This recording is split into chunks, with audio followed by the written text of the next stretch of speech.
going to read from this book. I've chosen the passage. It's interviews with Ray Manzarek, Doors keyboardist, Bobby Krieger, guitarist, and John Densmore, drummer.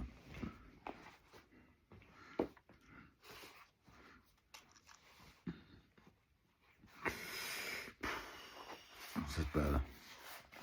Okay, I can't read as easily. It's not easy to read. But you know. Okay. Ray Manzarek, Doors keyboardist. In March 1966, the Doors were running out of songs. Up until then, I had been putting chord changes to whatever lyrics Jim Morrison, would ad-lib. At a band rehearsal, Jim said, "Everyone go home this weekend and write at least one song."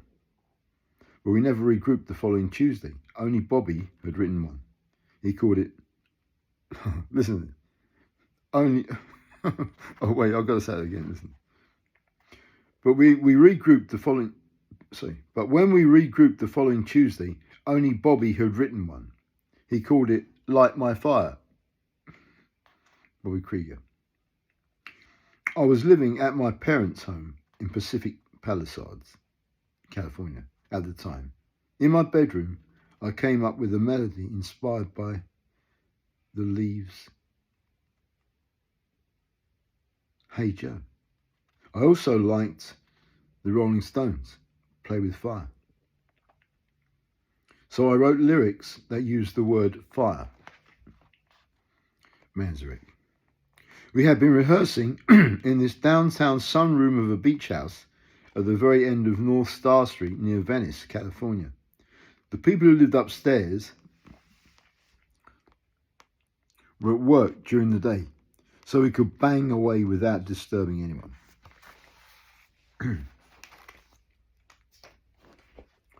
When Bobby played his song for us, it had a folk rock sound, which was popular then. But John Densmore cringed. He said, no, not folk rock. He wanted it to sound edgier.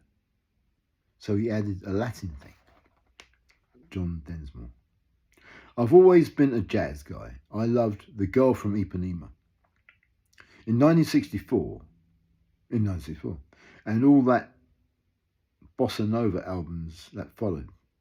So I went with a bossa beating, with supposed to be a beat during Jim's vocal verses, but kept it stiffer.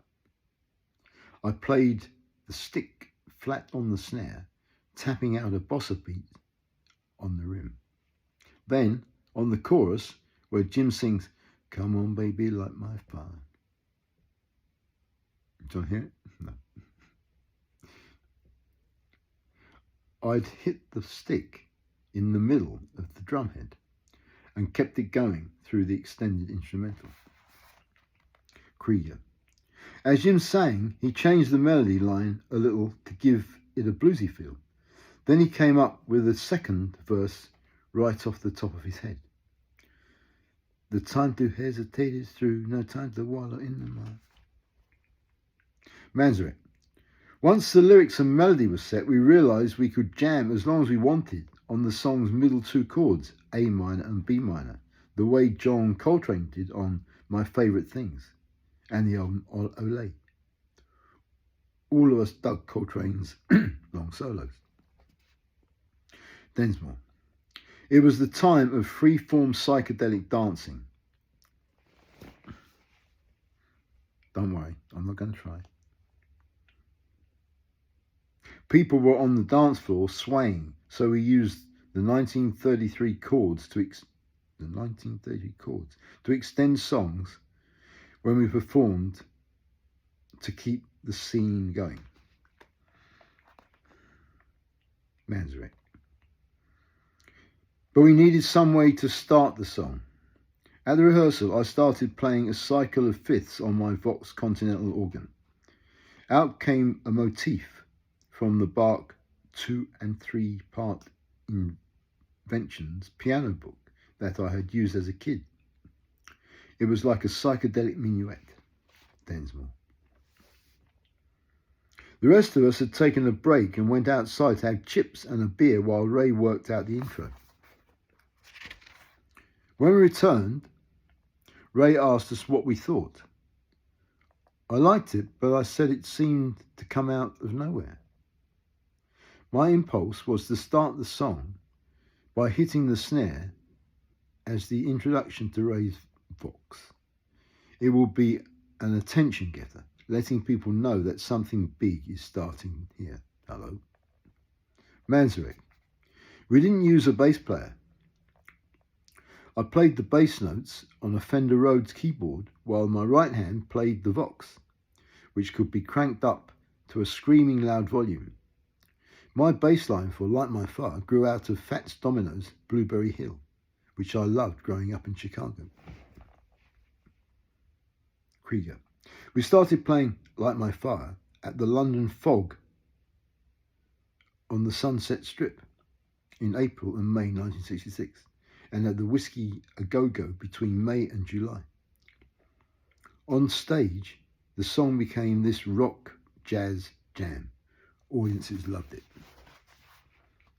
Manzarek. In August 66, when we went into Sunset Sound to record our first album, producer Paul Rothchild wanted us to record Light My Fire, just as we had been playing it live. We recorded 2 takes, each one lasting over 7 minutes. Nobody was recording extended solos on rock albums then. Krieger. When we finished, Paul felt the song needed a little more drama at the end, because Paul loved what Ray had done with the vox at the beginning. And he said, hell, let's put it at the end too. So he spliced in a copy of Ray's Minuet after Jim's vocal as an outro. Manzarek. Paul brought in Larry Netchell of the Wrecking Crew to overdub a stronger bass attack. Then the master was blasted into the studio's central cement echo chamber and recorded, which gave the song reverb. Krieger. A few months after the Doors album came out in January 1967, Elektra founder Jack Holzman called and said the label wanted a single of Light My Fire, so for AM radio. Dave Diamond, the FM disc jockey in San Fernando Valley, had been playing the album version and was getting a ton of calls. Manzarek. I need more light here in a minute. Oh, soldier. That wasn't what Mandrake said. He might have said that. He might have said he needed more light, like my, I could light my light. Come on, baby, light my light. Yeah. Sorry.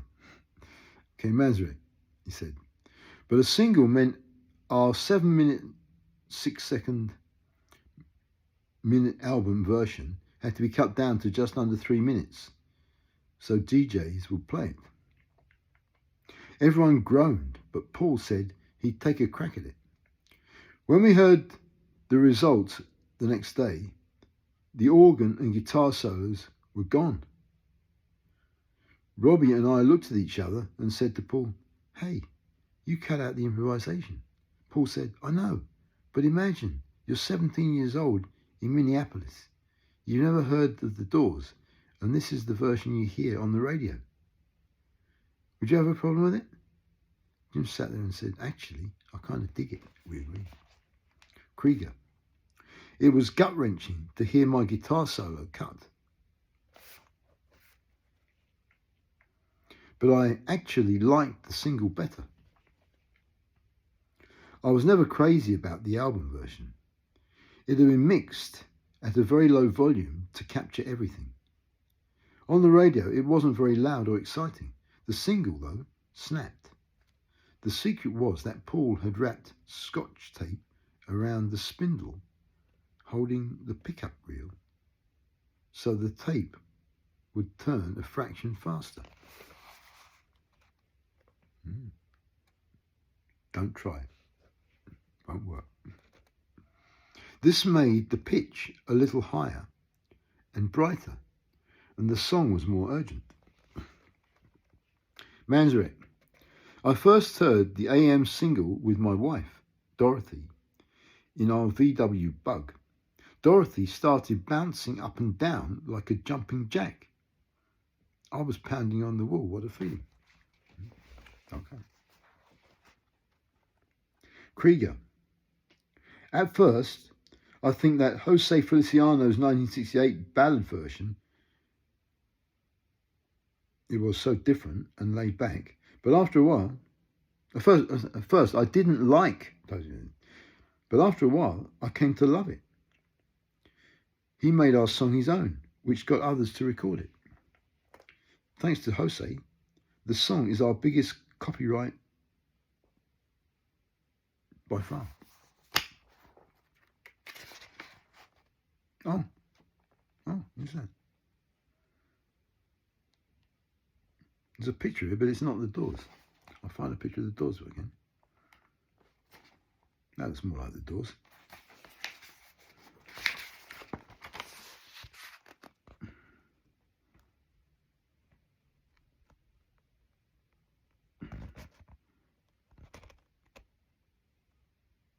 That was the whole little piece. That's it, did it? See you. Bye.